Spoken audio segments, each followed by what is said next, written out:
देखिए अली आबिद, बात यह है कि हमें इतनी जल्दी इतनी उम्मीदें और तवक्कुआत वाबस्ता नहीं करनी चाहिए। हाँ, जहाँ पर कमी बेशी होगी उस पर तनकीद जरूर करनी चाहिए। मसला यह है कि खान साहब ने वादे और दावे ऐसे किए ना, इसलिए हमारी उम्मीदें भी उतनी है, तवक्कुआत भी उतनी है।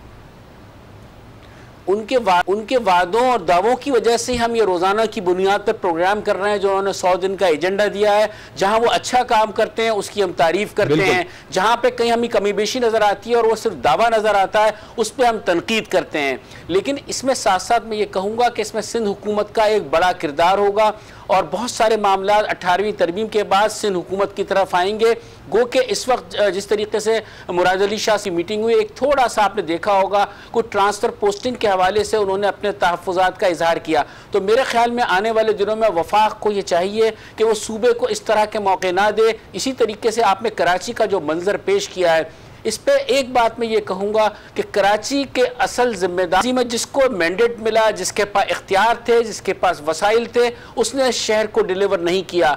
उसने इस शहर में अपने रहने का हक अदा नहीं किया, जिसकी वजह से आज ये सूरत हाल बनी है कि मसाइल का गढ़ बन चुका है।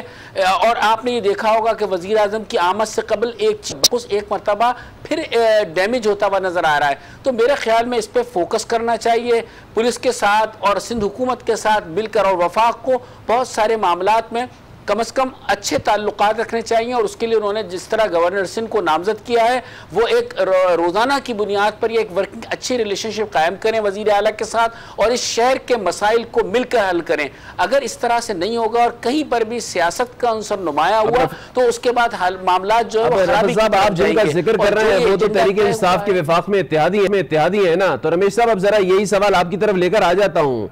जिनका जिक्र हो रहा है वो तो आप लोगों के इत्तेहादी हैं वफाक में। अब रफ़ा साहब कह रहे हैं कि कराची में मसले की वजह वो लोग हैं, तो फिर किस तरीके से काम होगा? देखें, पाकिस्तान के अंदर सिर्फ कराची का नहीं, पाकिस्तान के अंदर जिन जिन लोग सही काम नहीं किया वो के PTI इतनी सी तरीकी पार्टी जाएगी, जहाँ पंजाब में साहब ने नहीं सोचा होगा, या KPK में मौलाना फजल रहमान ने नहीं सोचा होगा, या बलोचिस्तान में महमूद खान अचरज़ई ने नहीं सोचा होगा कि ये जो तब्दीली आई है इस वजह से आई है।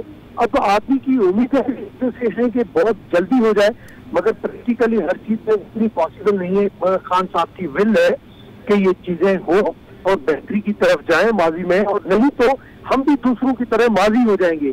आदमी और किसी के एक्सपीरियंस से सीखता है कि दूसरों ने अगर काम नहीं किया तो वो कहाँ पहुंच गए, तो हम भी आगे कहाँ पहुंच जाएंगे। ये हमें बिल्कुल बाखूबी लेना चाहिए।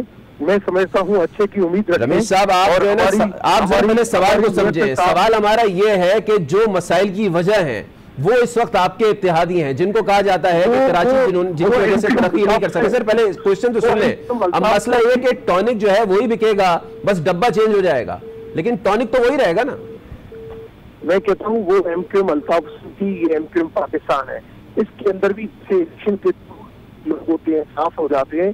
सेम इसी तरीके से MQM के अंदर भी साफ कुछ लोग हो गए, कुछ अभी भी जो रहते हैं, हमें उनके ऊपर भी हमें नजर है कि माजी में कौन लोग हैं जो दागेदार थे, जो आज भी MQM के अंदर है। तो हमें उन चीजों के ऊपर नजर है। आप उन चीजों से बिल्कुल, ये ट्रांसपेरेंसी यहाँ पे कभी भी कंप्रोमाइज नहीं होगी कि जिन जिन लोगों ने सिर्फ अपने लिए काम किया वो कभी भी जो है यहाँ पे आगे नहीं बढ़ सकेंगे। अगर हमारे इत्तेहादी भी होंगे, बहुत सारे इत्तेहादी हैं जो अच्छे भी हैं, एक पार्टी MQM पाकिस्तान अब जो है वो भी समझ गई है कि हमें अल्ताफ हुसैन की फिलॉसफी से निकलकर अभी हमें प्रैक्टिकली काम करना पड़ेगा। आप ये कह रहे हैं कि सियासी मसलियात हुक्मरानी कायम की जाएगी। अकील करीम टेडी साहब, आप इस बात से मुत्तफिक हैं? रमेश साहब कह रहे हैं कि सियासी मसलियत का शिकार हम नहीं होंगे। माजी में दावे बहुत किए गए, हर हुकूमत सियासी मसलियत का शिकार हुई है कराची के हवाले से।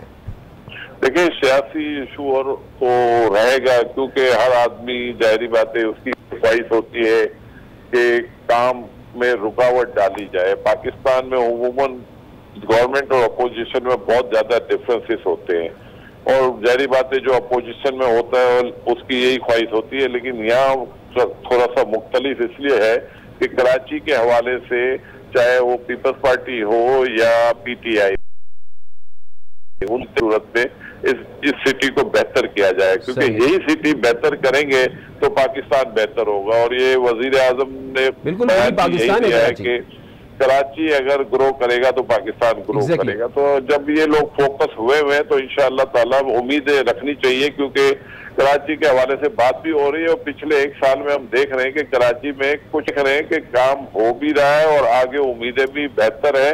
और जिस तरह के प्रोजेक्ट ला रहे हैं इन प्रोजेक्ट से आने से मैं समझता हूँ कराची के मसाइल काफी हद तक हल हो जाएंगे इंशाअल्लाह।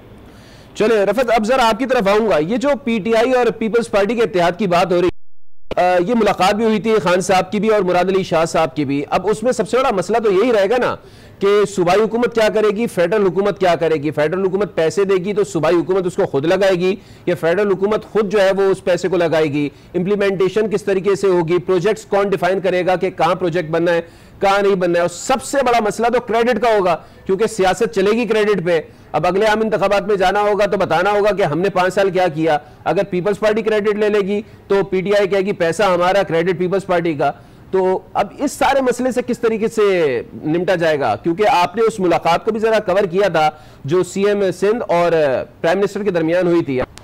देखिए, अंदरूनी कहानी तो सब सामने आ चुकी है, मगर मैं एक बात सिर्फ ये कहूँगा कि इस शहर को बेहतर बनाने के लिए सियासत को थोड़ा सा तर्क करना होगा, जो कि एक मुश्किल काम है जो नज़र नहीं आता। लेकिन ये मुलाकात जो मुराद अली शाह जो है एक समझदार पढ़े लिखे और आदमी है और इस शहर के मसाइल को भी बेहतर अंदाज से समझते हैं। लेकिन आने वाले दिनों में टकराव या वो कैफियत अगर वो फिलहाल फौरी तौर से होती है तो वो नुकसानदेह होगी। मेरे ख्याल में दोनों इस बात को समझते हैं। इसके अलावा जो मैंने एमक्यूएम की बात की थी, तो ऐसा नहीं है कि एमक्यूएम कोई सरहद पार की पार्टी है, एमक्यूएम कोई हमसे जुदा है। बात है एमक्यूएम भी शहर की जमात है, उन्होंने अपने आप को, अपने तशक्कुस को नुमाया किया है, अपने आप को अल्ताफ हुसैन से डिस्टेंस किया है, उसके बाद वो तहरीक इंसाफ के साथ शामिल हुई है। मैं जो बात कर रहा था वो बात कर रहा हूँ मैं माजी की, कि उनकी जिम्मेदारियां बनती थी, इस शहर पर उनका हक था। तो अगर बहुत सारे काम ऐसे हैं जो वो कर सकते थे, उनके पास इख्तियार था, उन्होंने नहीं किया। लेकिन अब आने वाले दिनों में अगर वो साथ मिलकर तहरीक इंसाफ के काम कर रही है तो मेरे ख्याल में थोड़ा सा टाइम देना चाहिए। और 50 अरब रुपए के मंसूबे उसके जरिए किए जाएंगे, पब्लिक प्राइवेट पार्टनरशिप से होंगे। बजट के ऊपर उसका डायरेक्ट इंपैक्ट नहीं आएगा, लेकिन 50 अरब रुपए के तरक्याती काम। तो कराची में 50 अरब के मंसूबे पीटीआई पब्लिक प्राइवेट पार्टनरशिप के तहत करेगी। डैडी साहब, अब जैसे कि आप भी बात कर रहे हैं, आपने भी कहा कि कराची को अगर किसी तरीके से भी नया कराची बनाया जा सकता है तो वो पब्लिक प्राइवेट पार्टनरशिप के तहत बनाया जा सकता है। असद उमर जो पीटीआई की नुमाइंदगी कर रहे हैं, जो खान साहब की सोच है, वो भी ये कह रहे हैं कि इसी तरीके से 50 अरब हम करेंगे। किस तरीके से होगा, हाउ इट पॉसिबल? देखिए, मैं आपको सिर्फ 2 चीजें बता दूं कि सबसे बड़ा इस वक्त कराची का जो इशू है जिस पे कोई बात नहीं कर रहा, ये हमारे कार्गो का इशू है। अच्छा। हमारी जो पोर्ट है बहुत ज्यादा बड़ी तादाद में आएगा और ये सारा कार्गो यहाँ से जो निकलता है कि नंबर 1 आपको कार्गो ट्रेन चलानी पड़ेगी, नंबर 2 आपको ये ऑयल की पाइपलाइन डालनी होगी, नंबर 3 आपको ये K4 पे काम करना होगा, नंबर 4 ये वेस्ट आपका है उसको मैनेज करना होगा। इसके अलावा सीवरेज के आपके इशू है, पानी जो काफी लीकेज होता है उसमें आपको नई पानी की लाइनें डालने की जरूरत है। तो ये बहुत सारे और बहुत बड़े बड़े प्रोजेक्ट है। गवर्नमेंट अगर 50 बिलियन रुपए की अगर इक्विटी डाल देती है और प्राइवेट सेक्टर यहाँ से 100 से 150 अरब रुपया इन्वेस्ट कर सकता है और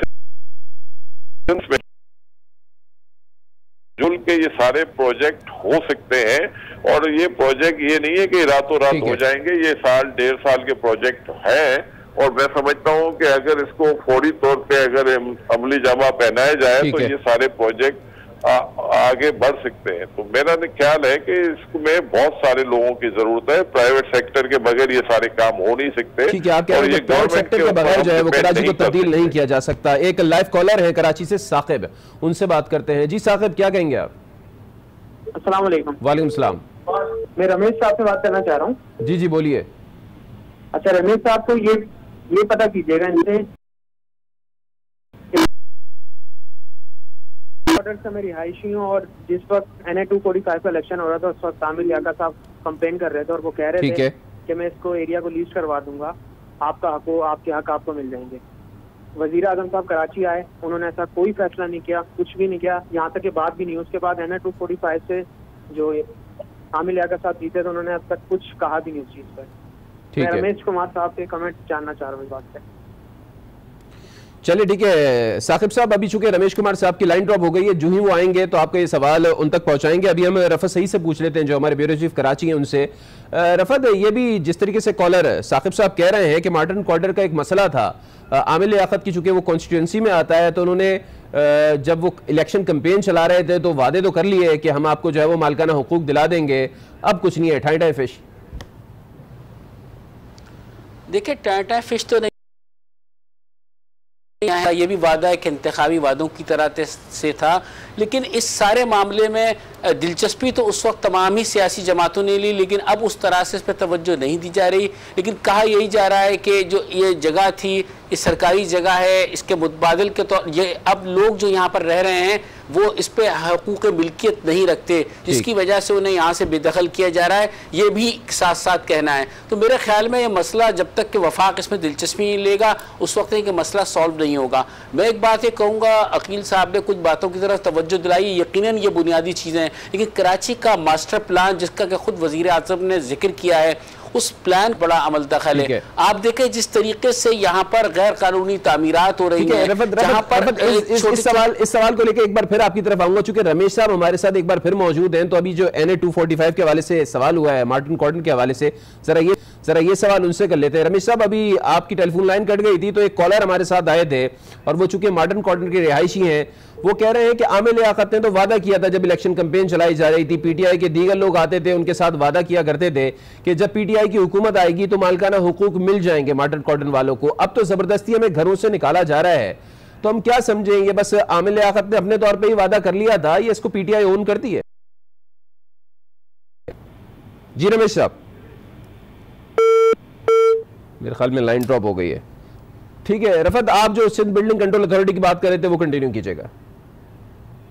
मैं कहूँगा कि आप देखें कराची शहर में जिस तरीके से आम हो रहा है, अगर एक बड़ा बंगला है उसमें आप बताइए कि अगर वहाँ 10 लोग रहा करते थे तो अब वहाँ पर तकरीबन जिस तरीके से अपार्टमेंट बन रहे हैं, सेवरेज लाइन वही है, पानी की लाइनें वही हैं, आप और उसकी तामीरात मुसलसल जारी हैं, शहर की खूबसूरती भी तबाह हो रही है और कोई निज़ाम नहीं बन पा रहा, इसी वजह से प्रॉब्लम आ रही है। आप देखें पानी और सीवरेज का मसला इस वजह से भी हल नहीं हो पा रहा। जहाँ तक सड़कों की तामीर की बात रही है, मेरे ख्याल में एक तवील अरसा हो गया इस कराची शहर की सड़कें तामीर उस तरीके से नहीं हुआ। गो के माजी में पाकिस्तान पीपल्स पार्टी की हुकूमत जब थी सिंध में तो मुराद अली शाह साहब ने कुछ सड़कें तामीर करवाई थी, लेकिन आप अगर फेडरल बी एरिया देखें, नॉर्थ अहमदाबाद देखें, नॉर्थ कराची देखें, तबाह हो चुके हैं बिल्कुल। इंफ्रास्ट्रक्चर कोई नहीं है, ना पानी आ रहा है, ना गैस है, ना बिजली है, ना सड़कों की उस तरीके से तामीर हुई है। मेरे ख्याल में ये देखिए ये मसले का हल नहीं है। मेरे ख्याल में अकील साहब तामीरात के शोबे से वाबस्ता है, वो ज्यादा बेहतर अंदाज से इस पर रोशनी डालेंगे। अभी चूंकि अकील साहब की भी लाइन ड्रॉप हो गई है, उनको भी लाइन पर लेने की कोशिश, अच्छा उनसे राब्ता बहाल हो गया। अकील साहब, ये जिस तरीके से रफत साहब कह रहे हैं कि सबसे बड़ा कराची का मसला अगर किसी ने खराब किया है तो वो सिंध बिल्डिंग कंट्रोल अथॉरिटी ने किया है। ऐसी तामीरात हुई कि माजी में जिसकी नज़ीर ही नहीं मिलती। पिछले 10 साल में जो कुछ हुआ, 120 गज का घर था जो 4 या 5 लोगों के लिए रहने के लिए था, वो 20-20, 25-25 लोगों के लिए रहने के लिए बना दिया गया। 4 यूनिट या 6 यूनिट बन गए, सब लीजेस खुल गई। और अब 1 साल पहले इसका हल ये निकाल लिया गया कि सब हमारे मुल्क की अलमिया है कि हम बगैर मास्टर प्लान के चल रहे हैं। बगैर मास्टर प्लान के हमारी तामीरात बिल्कुल भी नहीं होनी चाहिए और ये बहुत जरूरी है। और इस दफा जो प्राइम मिनिस्टर साहब आए थे उन्होंने भी यही कहा था कि हम सबसे पहले कराची का एक मास्टर प्लान बन के डेवलपमेंट नहीं होनी चाहिए। और बिल्कुल ठीक कह रहे हैं रफत। और मैं ये भी कह रहा हूँ कि कराची का एक तो मास्टर प्लान का इशू है, दूसरा जो इशू है वो आपका जो कार्गो जो इतनी बड़ी पोर्ट हमारी सर पे खड़ी हुई है और उसमें सिटी के अंदर से ये बाई ट्रक जो कार्गो जाता है तो ये सारी रोडों को इफेक्ट करता है। दुनिया में हमेशा कार्गो ट्रेनें चलती हैं ज्यादातर, और ज्यादा कार्गो ट्रेन के सूरत में जाता है, बाई ट्रक कार्गो 30, 35, 40% से ज्यादा नहीं जाता। लेकिन हमारी बदकिस्मती है कि 100% एक बार एक लाइव कॉलर भी हमारे साथ मौजूद है, पहले लाइव कॉलर की तरफ चलेंगे। जी आप कहां से बात करें, क्या कहना चाहेंगे? अस्सलाम वालेकुम। वालेकुम सलाम। अपना नाम भी बताइएगा, कहां से बात कर रहे हैं और क्या कहना चाहेंगे? मैं इमरान कुरैशी बात कर रहा हूँ जी, कराची याफ्ताबाद से। अच्छा, देखिए अभी अकील करीम रेड्डी साहब ने एक बात कही थी कि वज़ीर आज़म साहब आए, कराची के इशू पे बात करी। कराची का बड़ा मसला है कार्गो। देखिए कार्गो जो है कराची का मसला नहीं है। जी जी बोलिए। देखिए मैं कराची से इमरान कुरैशी बात कर रहा हूँ, लियाकताबाद से। मैंने सब सुन लिया। आप कह रहे हैं कार्गो, असल मसला क्या है ये बताइए। आप पानी, आप अपने टीवी की आवाज बंद करें और जो कहना चाहते हैं वो कहें। असल मसला है यहाँ पानी का इशू। वज़ीर आज़म साहब ने K4 के लिए क्या बात करी? कुछ नहीं करी। असल मसला है यहाँ पर गैर कानूनी तामीरात, कितनी बात करी वज़ीर आज़म साहब ने? कुछ नहीं करी। जब चले, आपने कहा कि पानी पर बात नहीं की, गैर कानूनी तामीरात पर बात नहीं की। रमेश कुमार साहब, आप चूंकि हमारे साथ मौजूद नहीं थे, अब टेलीफोन लाइन पर एक बार फिर हमारे साथ मौजूद है, जरा इस सवाल का भी जवाब दीजिएगा कि खान साहब में क्या वजह थी। देखो पहली चीज, एक बार फिर रमेश साहब चले गए, मेरे ख्याल से शायद उनको बात नहीं करनी है हमसे। अपना मसला है और आप लोकल बंदों का, पानी का, कचरे का, ये भी में ये सारी चीजें कवर होती है और सारी चीजें कवर होंगी। दूसरी चीज ये कि लोगों के मसले मसाइल हल होने चाहिए, चाहे वो पब्लिक प्राइवेट पार्टनरशिप के थ्रू हो, चाहे गवर्नमेंट फंडिंग के थ्रू हो। मगर ये माजी में जो कराची बिल्डिंग कंट्रोल अथॉरिटी ने जो आज जो कराची का हाल किया है, अब वो चीजें नहीं होनी चाहिए। कम से कम एक प्लान किस तरीके से देखें ना, प्लान क्या बनेगा, किस तरीके से उस चीज को सही किया जाएगा। पहले मेरी जरा गुजारिश सुन लीजिएगा। खान साहब ने कहा कि जब मैंने हेली व्यू किया तो मुझे सिर्फ कंक्रीट का जंगल नजर आया। अब मसला है कि सारे पार्क भी बेच दिए गए, वो भी खा लिए गए चाइना कटिंग के नाम पर, वहां पर भी तामीरात कर दी गई। अब इस तरीके से दरख्त उगाया जाएगा क्या? घरों की छतों पर दरख्त उगाएंगे, क्या करेंगे? नहीं, वो पूरे सिंध के अंदर मसले मसाइल हैं। आपने तो सुपर हाईवे का नूरियाबाद भी देखो, ये भी पूरा नहीं छोड़ा, पूरा सुपर हाईवे चला गया और जब ये चला गया तो पूरे रिकॉर्ड को ठट्टे में आग लगा दी गई कि भाई रिकॉर्ड ही नहीं मिला। ये बहुत सारी चीजें हुई है, मगर अब वक्त बदल गया है, अब लोगों के अंदर भी अवेयरनेस आ गई है। अब कम से कम उन चीजों के ऊपर फोकस करना पड़ेगा कि बेसिक जो प्रॉब्लम है उनका हल होना चाहिए। और बेसिक अपने ब्यूरो चीफ कराची रफत सईद साहब की भी जरा सुन लेते, वो भी शायद कुछ कहना चाहते हैं आपसे। जी रफत। जी। लेकिन रमेश साहब, आपने जो सुपर हाईवे की बात की है, तो उसमें जो सुपर हाईवे पे जो तामीर है, जो मंसूबे आ रहे हैं, उसमें सब फैसिलिटेटर कौन है, किसने फैसिलिटेट किया है, ये आप बहुत अच्छी तरह जानते हैं, बखूबी जानते हैं। इसमें तमाम ही जमातें जो हैं वो अपनी अपनी जगह उन्होंने अपना किरदार अदा किया है। तो मेरे ख्याल में इसमें कोई ज्यादती की बात नहीं है। फैसिलिटेटर सियासी जमातें ही नहीं है, सुपर हाईवे को बर्बाद करने में भी, उसके अतराफ में जमीनें देने में भी। जी, जिन लोगों ने मुल्क को लूटा, जो यहाँ पर बैठे हुए हैं या बाहर चले गए, मैं समझता हूँ कि ये पाकिस्तान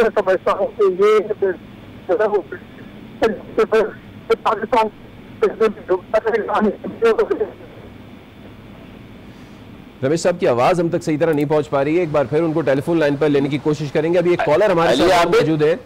जरा रफत एक कॉलर की तरफ चलते हैं, फिर आपकी तरफ आऊंगा। जी, कहां से बात करें, क्या कहना चाहेंगे? मैं अशरफ पंधारी बात कर रहा हूँ, लांडी सोसाइटी से। जी ठीक है। मैं आ रहे हैं कराची के प्रॉब्लम की। सही। रोड है, पानी है, कचरा है, गंदगी हो रही है, रोडें टूट रही हैं। अबे भाई ये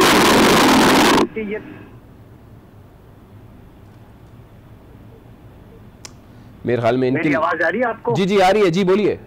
हाँ, मैं अशरफ पंधारी बात कर रहा हूँ। जी अशरफ साहब बोलिए, आपकी आवाज आ रही है। अच्छा, मैं ये कह रहा हूँ, आप लोग जो कराची की बात कर रहे हैं कि कराची बाहर लोग आए हुए हैं। अच्छा, जो बाहर के लोग कराची में है, पहले आप इनको तो देखो कि असल इस्तेमाल कौन कर रहा है इन चीजों को और कराची को बेनिफिट क्या मिल रहा है उससे।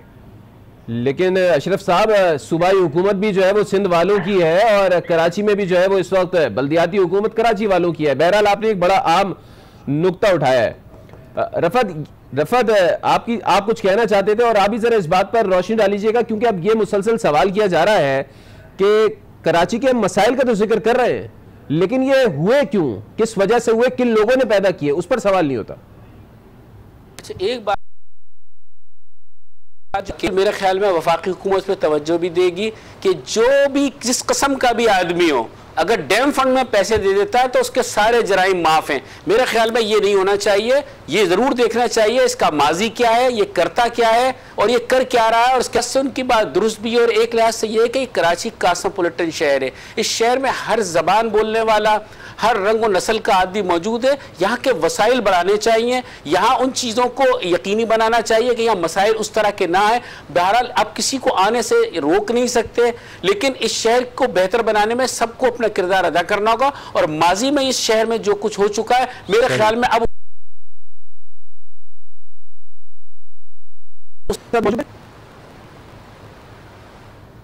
रमेश साहब की मुसलसल लाइन ड्रॉप हो रही है। अच्छा रफत, आप जिस तरीके से बात कर रहे हैं वो मुहाजिरीन की तरफ आप जो बात कर रहे हैं, और खान साहब कह रहे हैं कि सिटीजनशिप देनी चाहिए मुहाजिरीन को, वो फिर किस तरीके से जॉब्स करेंगे, क्या करेंगे? फिर चोरी चकारी इस वजह से होती है कि उनको सिटीजनशिप नहीं मिलती, उनको इस तरीके के काम करने पड़ते हैं। लेकिन हम देख रहे हैं पीपल्स पार्टी भी इसकी मुखालफत कर रही है, इस सिटीजनशिप देने की बात पर अख्तर मेंगल साहब ने भी इसकी मुखालफत की है। तो अब ये किस तरीके से देखा, लोगों से बातचीत हुई, बज़ाहिर उन लोगों में बहुत खुशी है कि उन्हें शहरियत मिल जाएगी और वो पाकिस्तान के शहरी कहलाएंगे। वहीं कुछ लोग वहाँ मुझे ऐसे भी मिले जो पाकिस्तानी शहरियत लेने के हक़ में नहीं है, वो ये कहते हैं कि हम अपनी अगवान शहरियत को बरकरार रखेंगे। बहरहाल ये उनकी अपनी राय थी। लेकिन इसके साथ साथ मैं कहूँगा कि कराची शहर में अब ये जो आज ये इस तरह के बयानात वज़ीर आज़म के आए, उसके बाद आज वज़ीर आला सिंध की जो प्रेस कॉन्फ्रेंस थी उसमें उन्होंने बड़े वाज़ेह तौर से ये बात कही है, जिससे नज़र आता है कि सिंध हुकूमत की मंशा नहीं है। लेकिन इस सारे मामले में किरदार वफाक को अदा करना है। सूबा सिंध के पास इस किस्म का कोई इख्तियार नहीं है कि वो शहरियत दे या मुखालफत होगी, उससे तलखियां बढ़ेंगी और उससे इस वक्त एक और कॉलर आदिल हमारे साथ मौजूद है, कराची से ही बात कर रहे हैं। जी आदिल, आप क्या कहेंगे, आप क्या समझते हैं असल मसला क्या है कराची का? मैं ये कहना चाहता हूँ असल मसला ये है कि कराची का जिनके घर है उनके घर छीन जा रहे हैं।